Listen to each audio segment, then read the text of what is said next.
Hi guys, I'm here for sharing good news with you.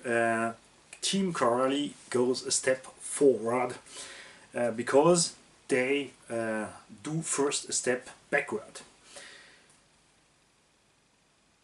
Let me explain this. First, many users from this car was unhappy with the toughness from the car for the way they use it. On the other side we have the professional Corelli who tell the guys, you are going too hard with the trucks, you not can drive and so stuff. We have 30 years competition experience, we know what we do, and that's wrong. That's wrong that the users was mad with Corelli to communicate. It was wrong from Corelli to be mad back by communication with them. So they check out what they sell the most and they see, we really sell many chassis braces. So there is really a problem, and so they go back and say, okay, all those guys don't tell us wrong stuff, they are in the right way. And so, because this is relatively fast to do different, make new chassis braces. This is the front chassis brace from the upper shock tower, from the front shock tower, the upper brace. This is the main center brace. They put on more plastics on the weak points where we have the cracks, and here especially for the front, a little part more on the top, the rest is okay, and in the back or another side from we have here 3 chassis brace and a center stiffener from all that who goes through the tree, and here we have always cracks. And what happened to other ones is they cracks here where the M4 nylon stops are. So I tell them, take care, here is still a weak point, and they send me the photo from the other side, because they have already knew that. They made this brighter, so you have more surface here to not rip off the nylon, the nail stop from this brace. This brace is really way tougher, and because of that I'm pretty sure that I will have no more problem with the chassis. You know, I run my car in a pillar, that's not the issue, and we have flex on the back from the chassis, and with this part here I hope that this flex will disappear. We have here the same problem that many had on the Armor Kraton V4 or on the Kraton 8S, that the chassis bent in the rear. So I have redo my chassis after the crash. I have backflip, front flipped, double backflip it, and by just doing one thing, I pull away the stiffener between the 3 braces here, so they can work different, and I no more bend the chassis. What happened is that I bent the rear dog bone, because the dog bones are only steel. I also bent on the dog bone in the rear and the CVD in the front, because the plastic from the arms are a little bit too flex, and because these are steel parts, they bend and not come back in place. The optional parts will come with spring steel, so it will bend and come back again like X-ray, like Serpent does. And we hear many things. Someone says we're gonna have a V2 soon. That's also wrong, because what will they do with all the V1? What will all the shops do with the V1 if they put a V2? Have they to put them back, to put the parts they change away, put the other on? No. Corelli sent for the moment for free all users who are registered by Corelli, so register your product if you have one, some updated parts. I tell them we have problem with the drive cups.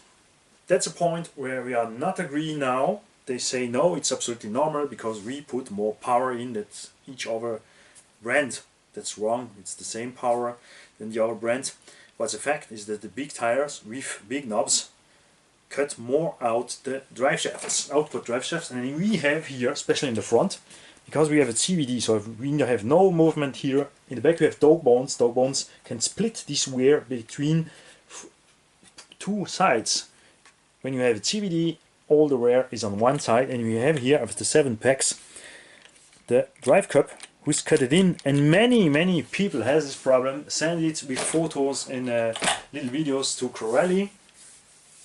It's clear when you go on a track using typical track tires with this car, you will not have this issue because you have less stress in the transmission. That's clear. The last one comes out with a 13 tooth pinion gear, no more with the 50 the first guy have. I personally get 70, that's a fact. I get a 70 pinion, but that was a problem by the manufacturer. I'm not the only one. I have 3 guys here who have this issue. That's not a big deal. Lock the motor, put the pinion away, put smaller pinion. So with the 15 tooth, this car is still too fast and still too brutal on the road. You can use all the power, and you really heat the motor up and suck the lipo down. So they go to 30 down, but for me, in my opinion, it's still not enough. I put an 11 tooth pinion with the stock combo, and in 4S I still reach 70 km an hour, and that's but in 4S it was okay because the motor not go so high in RPM. So the heat from the motor was okay after 25 minutes in 4S with a 6,500 milliamp pack, and I drive. In the moment not can use a big surface. I was only in the garden, but I made a track where I can, when I have 1, 2 or 3 point where I really can hit hard the throttle to have a more realistic test. So that was okay. Then I try something over, and this is the best I try. I put a 1500 kV motor with an 11 tooth pinion with 6S, and now this thing is really cool to drive. It's still a beast, like the Kraton for V4 or some other trucks, and this with 1511 tooth. So I let you know what happens with the stock motor with 15 pinion tooth in 6S. It's really a speedrun setup. So I would say it's easy to do. Pull an 11 tooth pinion gear on your stock motor and we'll be okay. Don't need to change the motor here. I am testing different thing on the truck. The new braces will surely do better work. That's what we're gonna test. If I still have some bend on the chassis or something. Other parts are coming. I heard speak. I don't know if it's real or not, because at that point I have not speak now with Stefan Ingelen from Corelli team. I will do this because first he was. We had an issue for communicate together because we all two was woodheads. And when we go with wood on woods, it's not works. So he make a step back, I make a step back, and so we're gonna communicate. And that's really good news. That's why I love to have this channel, because that's why I make the channel, because I want to show not only the users, the bashers, the hobby drivers, what I do with the stuff, what I think from the stuff, what I see when I repair the stuff, because I'm a professional mechanic guy. I have experience. I'm now 42 or 43 43, and I work since I'm 50 years. I have experience in mechanic, in industry, because I worked in the industry, and in aftermarket for both. I had the chance in my life to share experience with people who has really enormous experience from communication, from industry, and from mechanic. That's why I see many things and hear many things, and can. I'm the typical kind of guy, when you have something to explain, you come to me to explain. If I not understand, I ask you if you can tell it for different ways. If you don't know how to tell it, I will find a way. Not every time, but in the most of the time I find a way to communicate together, and then communicate the whole stuff to the other part who is not understanding you. And this is a typical fact we have here first time with Corelli. The first communication was a mess, because the users was disappointed. They come mad, really mad. Oh, I break this, I break that, it's crap, it's shit. And the other side, we have a professional brand who made competition for 30 years, was really happy to do that, was proud, was sure that they have done a top-notch job, and was hit with all that. They become many photography, but it's clear, they become photography from cars was really crap, really mud parts, destroy it, disassemble, and they don't understand it, and then don't find a way to communicate cool back. They was too hard in communication, so hobby drivers and professional hit together and we come to a dead point. They step back, they first do that, the answer a little bit different because they see something, and it's something I will explain to all professional brand or manufacturer, is the fact, even if you are a brand who make competition car, don't forget that 90% from what you sell goes to hobby drivers. Not many people have the chance to have a track. From that little part, from people who have a chance to have a track, not all want to drive on a track. Not all can go to the track when the track is open, and not all can drive all they want on that track. For the most, here in Europe, in France, you have buggy and truggy track. When you come with something like this, and you tell, I have a monster truck, oh no, go away, we don't do monster truck. If you come and say it's a truggy with big knob tires, oh no, knob tires, we don't do that. And most of the tracks go to carpet, because it's less work to maintain a carpet track than a dirty track. But the most of the people like I like to drive in dirt. That's a fact. So all that people drives not on a track because of that. They have also different breakdown that the guy on the track. The guy on the track drives with professional, have people around who can help him, who can explain him, be smooth on the throttle, be smooth on the brake, do this, do that, but the hobby driver has not. He's at home, do his own stuff. Many of that has great experience with, because they work in industry, in mechanical stuff, in electronical stuff. That's also something that that brand forget at that point, is they have not just dump kids on the other side, but experienced adult guys with 20, 30, 40, 50 years of experience in a work category. It's clear if it's an account man, he has no experience with this brand, with this stuff, but a mechanical, an industry worker, an electronic, someone who uses his hands for make stuff, has a little idea from what he does, and that's why these two words break together bad.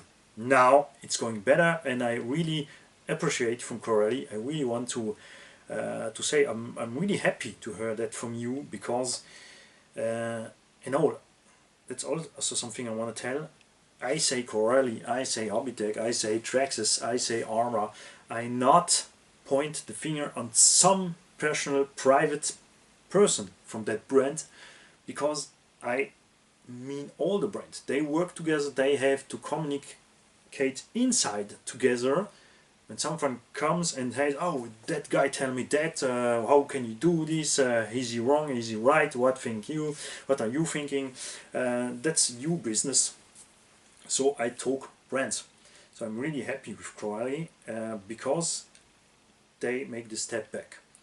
They don't do the failure that Hobbytech make. Here in France, we have a brand like Hobbytech. They do that failure. 50 years ago, I have the same communication issue with them. 10 years ago, the same. 5 years ago, the same. And still the same. And that's wrong. That's wrong for professional, and that's why they don't go forward. Coralie don't do that. I tell them, please really not do that failure to be on your position, to be too proud, to be world champion, to be professional, to be this or that. Forget all that and see the world from the hobby driver. And here I want to speak about a special point: reparation. As a professional, for example, if you bend a shock shaft, what do a professional? He will open the shock, put the oil away, take the other shock, put also the oil away, because he will put new oil in one shock, he puts the same in the other one, put the shock shaft away. If it's necessary, he will change the part in the under part from the shock where the shock shaft goes through. If the shock shaft is bent too far away, that means that maybe the shock body has become a heat also, or that we have deformation in the back, so and then most of the time you will change the shock body and the shock shaft and all the stuff in there. That's the professional way to do it. But the hobby driver has many ways to do this. First, he has the same as the professional. He stop to drive, go home, he order the parts, wait 2 or 3 weeks to have the part, repair the parts. If you have a shop, if you will have the chance, you can go to the shop, change the parts. Then we have the most of the time hobby driver wants to drive away. They want to continue to drive. They don't on the field want to change the oil and all the stuff. So we use all we find on the ground. We use stones, rocks, hammer, all we found for put the shock shaft straight. Even if we know, if we hit the shock shaft, sand from the outside will go in the oil. Oil from the inside will go outside. That the shock not works properly, but that no matter. We want to drive, and at that point we also so mad that we know we're gonna be harder with the truck. We're gonna run it harder, and we're gonna maybe break it again. So it's no matter. We put it together just the way it works. Put some rest oil in there if you have someone on the track and the field with you who have a rest of oil. Equal what is from oil, if it's new oil, if it's oil, old oil, no matter. We put something in and we go drive. And maybe that's also many times the shock will be months or years long on this place with his modification. We just, oh, I mess a little bit oil, put more oil in and drive again. And after that, only when we maintain the truck, we say, okay, I want to rebuild my truck. I know I have damaged my shock, I have damaged this and that, and so we go to the hobby shop and tell I want this, that, and we rebuild the truck, or we go buy a new truck. So that means that equal what we do as a hobby driver, even if you professional find it really dumb and stupid, to ask the people that they are dumb and stupid is the wrong way to communicate, because they no more will buy something from you, brand. No more want to rebuild the truck they have from you. They sell it as crap, or put it to trash, or let it in a corner and put it in the trash 10 years later. So it's way better for the brand to communicate cool with the hobby driver, equal if he's wrong, if he's right, that no matter. If you are cool with the buyers, the seller, they buy again, they buy a new truck, they repair, no matter how. That's your money. That's the money the brands needs for do competition, and that money comes from the hobby driver. That's why I do that channel. I'm a hobby driver, I am a professional mechanical, but I repair real car with person in, and this is not something. This is a hobby. There's no one in the truck who can be hit or hurt when I do something wrong. If I forget to set a screw here and I lose the half of a truck, I can only laugh because it's fun, because it's no one in and no one can be hurt. And I will use this truck to do backflip, front flips, double flips, double front double flips, side flips, and all possible stunts that we gonna do with something you name and you sell as fun truck, monster truck. That's the point. So I'm happy with Coralie. I hope they will continue to do that. How I said, at that point they are not okay with me. They think that the wear from the nut, from the output drive is normal. No, it's not normal. If you take 3 or 4 other tracks from the same price, Armour, Hobao, forget the name, Hongnor, Serpent. You can get the Serpent truggy for the same price as this one. All 2 street truggy, you can drive 6S and you will not have this issue. You have other issue, it's not a problem, but in this price class we want a little bit more. I don't tell we need nuts, drive cups, output drive shafts who have to hold on 100 or 200 packs, but just twice as that. After 7 packs, so much wear, that means in maybe 20 packs I will have an issue. And to change all the output drives, it's from the cost. You need oil, 3 different oil, you need diff joint, you need all the drive cups, will be €100 after only 20 using, and that's bad. So I hope they will do something. They will do something with plastic. I heard something from another wing hold. Don't know why, because I have no issue with that. We already have the stiffener. I heard from some other plastic from the A-arms, a little bit harder, so we no more bent the CVD. We have issue with, and really fast, that happens to me in the field. I just make a side flip and bend the 2 tie rods. So I put Armour tie rods on it. My God, he put stuff from the other brand, from the enemy. Kill him! But it works. So check out from where that they have it and do the same. So I'm happy to see that they go forward and that the communication is on the way to be better. Thank you, Coralie. A special thank to her, Stefan Engelen, and I hope we soon can communicate together, Stefan. Bye guys, have a nice day.